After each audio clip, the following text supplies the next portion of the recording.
আরো ইরশাদে নুরানি করেছেন আল্লাহর নবী যে এটাকে দুনিয়ার আগুনের মতো মনে করিও না।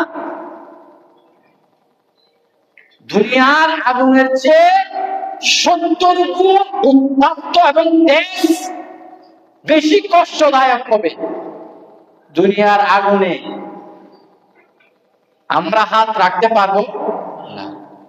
যিনারা নান রুটি বানায় তন্দুরের ভিতর আগুন জ্বলে কিনা? জ্বলে। সেই কারিগর রুটি বানানেওয়ালা সে যদি রুটিটা তন্দুরের ভিতর ঢুকে দেওয়া হয়, হাত ঢুকে না? সাথে সাথে নিয়ে ফেলে নাকি রাখে? নিয়ে ফেলে। কেন? আগুনের তাপ তার শরীরে রাখবে। এই দুনিয়ার আগুনটা তেজ আমরা বরদাস্ত করতে পারি না।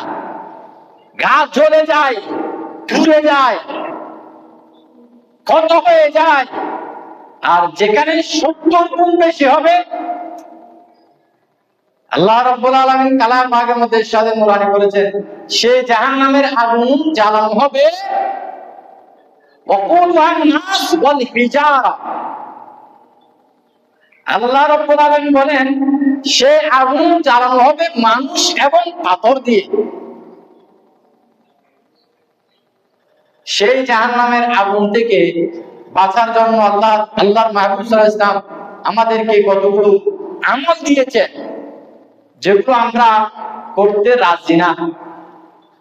এমনি পরকালের কথা চিন্তা করি, কিন্তু পরকালে যে কি হবে সেটা আর চিন্তা করি না। আল্লাহর মাহবুব সাল্লাল্লাহু আলাইহি ওয়াসাল্লাম